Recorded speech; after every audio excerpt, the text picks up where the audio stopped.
Bailey Davenport here was the owner of Black Hawk at that time. And this is in the North Woods. If you can see where I'm pointing, it's northeast of us here. Site 10 on the trail signs. And so they used to mine the coal, and it would shoot down into the coal car. This one brought the workers to work, and that's the engine. And 1887 was the time of this picture. A woman that I gave programs for and who was in our foundation had this in her scrapbook because that was her great-grandfather, the county surveyor, George Stoddard. So that's how I got hold of this particular picture. So coal, and during his time he also sold spring water that came out here at Black Hawk and was reputed to be the best north of Kentucky. Now, when you get down by the river, the lowest layer of rock is Devonian limestone. The layer above, by the way, is called Pennsylvanian because it was discovered in Pennsylvania, sandstone age. This goes back about 350 million years, and that's what they're quarrying right across the river. And I don't know how many of you can, but I can feel the blasts when they blast to loosen up some of the rock for gravel and such. So this young man's looking at the limestone. That was deposited when we were Marine Age. So we've been Ice Age at the top, going through the Tropical Age, and down to the Marine Age. And in that rock, if you go under that wood platform that you can walk out on, go below that, then there are fossils like this horned coral. Sort of looks like a Whitey's ice cream cone without ice cream. And brachiopods, one that looks very much like a pilot's wings, are the most common that are found there. So there's the Black Hawk statue in downtown Rock Island, Spencer Square, when it was there, and now it's in front of the Watchtower Inn. Aerial view, former student of mine took me over in a private airplane. I hadn't flunked him, so I wasn't nervous that he'd do something to me up on the plane. So he flew me over the quarry and over where the old powwow used to be. Just behind us is that site, and the seats were here, and the Indians would perform on the grass there. So here are the people on Labor Day weekend in the old powwow amphitheater.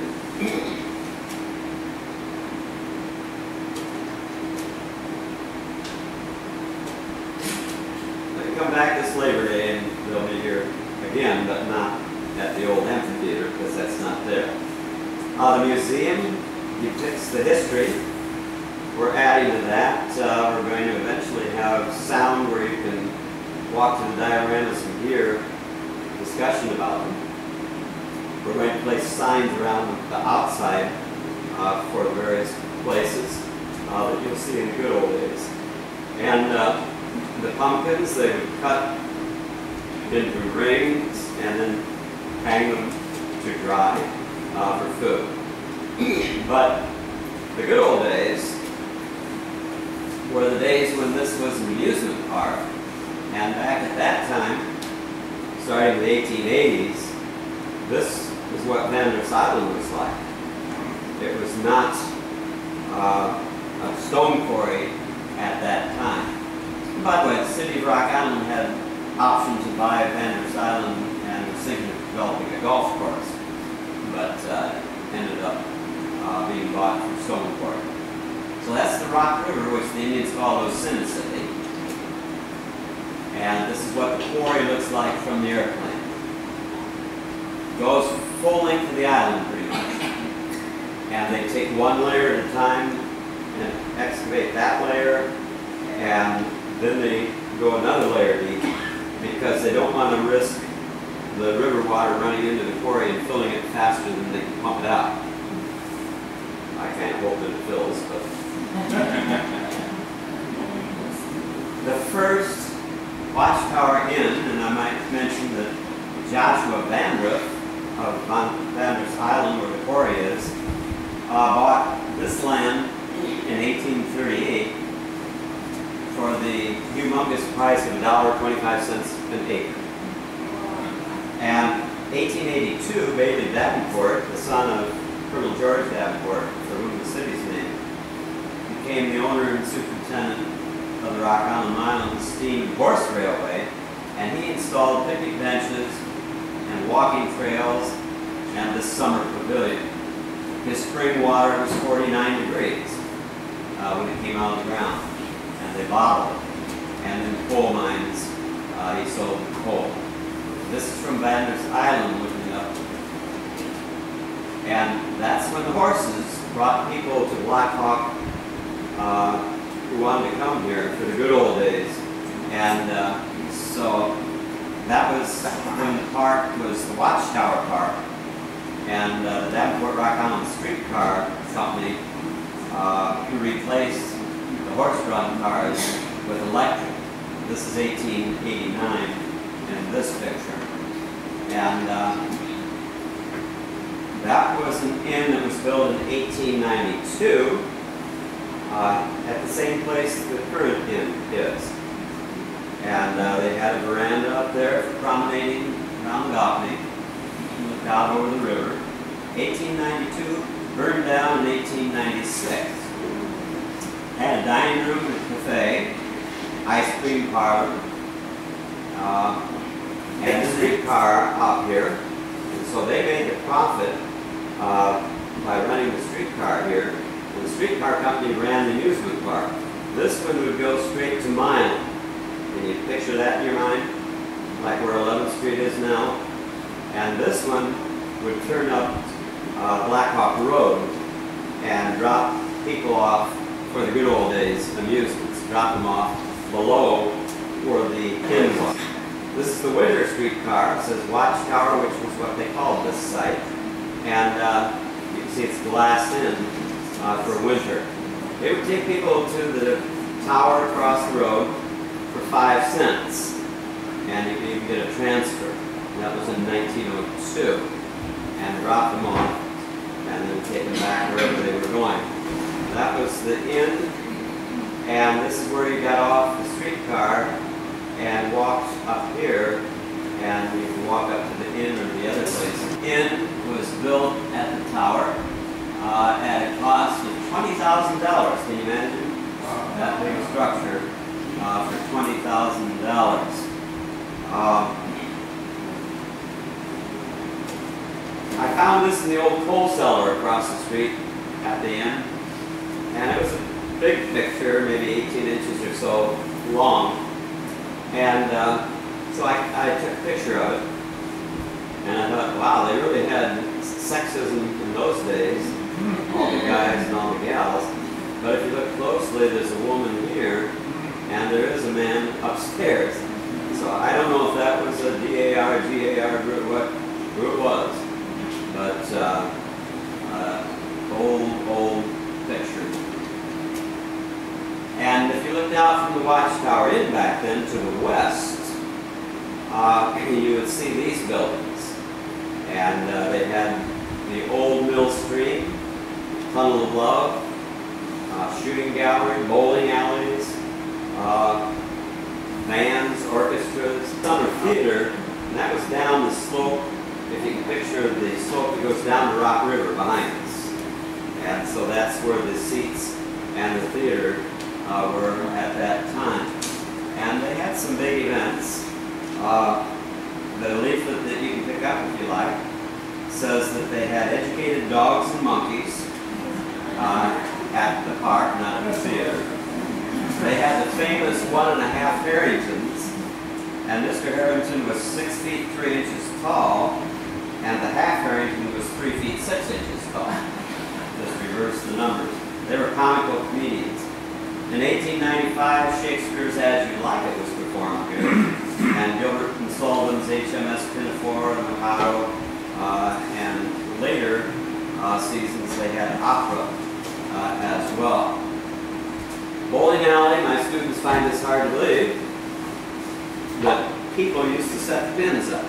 I remember those days, of course. And so hand setters, they had the bowling alley here, and pins were hand set. Shooting gallery, you tried to hit the target, and you rang a bell if you hit the target. That was behind us on near the slope overlooking this. Band shell was right by the old Watchtower Inn, and that was a place where they would put up a sheet like on Friday nights and watch from the balcony of the Watchtower Inn and show pictures there on the sheet, projecting on the sheet. And John Philip Sousa actually conducted a band here back in those days. First roller coaster collapsed. It says, good grief, it's lucky no one was aboard. It's made in 1898 when it collapsed. And so they built another one, this one called the Figure 8. And one loop was 1,000 feet long, biggest roller coaster west of Chicago. In fact, this was the oldest amusement park west of Chicago. And so 1,000 feet long, 60 feet tall. You paid a nickel to take a ride. They will never let you walk up on a roller coaster. But here we are seeing the Rock River. And one of them was a preacher, lived in Moline, and this was a family picture that the family let me take pictures of to show this. And the newer inn is behind there. The former inn burned in 1916, so we've had two burn. They're not sure if it was cigar caused the fire, electrical conditions or what, but all they could do was carry buckets of water to try to get it out. Well, that didn't work. And then they also had the Chutes toboggan slide. So that shot down the bank behind us, and the toboggan shot out across the river. That was invented in 1884 here in Rock Island by J.P. Newberg, and was the first such attraction in America when we got this. He started it, we just found out this past week, he started it as a snow toboggan ride, where he invented it, and then he decided, hey, this could be a fun thing for summer. So he built the Chutes to ride this flat-bottom boat that the man who operates is riding back up to the top and shoot down that slide, which was grease, to shoot into the river. People could stand here and watch it shoot by them. It would be hooked up back here, and they would unlatch the hook, and then you go shooting down the slide, as these people are beginning to do at the top, about 500 feet long, according to some records I've seen, others very little from that. Oh, wow. Now, the fellow who operated it would stand up all the way down, and you can see him here, and the chute at the bottom sloped up slightly so that the front of your boat wouldn't go into the water, so that it would level out a bit and skim 3 bounces across the water. And they're bouncing across Rock River. And then he can take his pole, and he would shift his weight so upstream is this direction. When they hit the bottom, he'd shift his weight so it would go a little upstream. Then he didn't have to fight the current. He could use his pole and bring it back to hook up at the cable here to haul it back up to the top. Dynamite for that. All right, this end, you can see the flames coming out, taken from Vander's Island in this picture. Coming out of the roof as it started to burn in 1916, and this is what it was like after it burned. So they had to rebuild that, and in 60 days they built this structure. $60,000 for that massive building. Had a dining room on the first floor and a ballroom on the second floor. And it was in 1917 that John Philip Sousa came. This was torn down in 1936. Black Hawk became a park in 1927.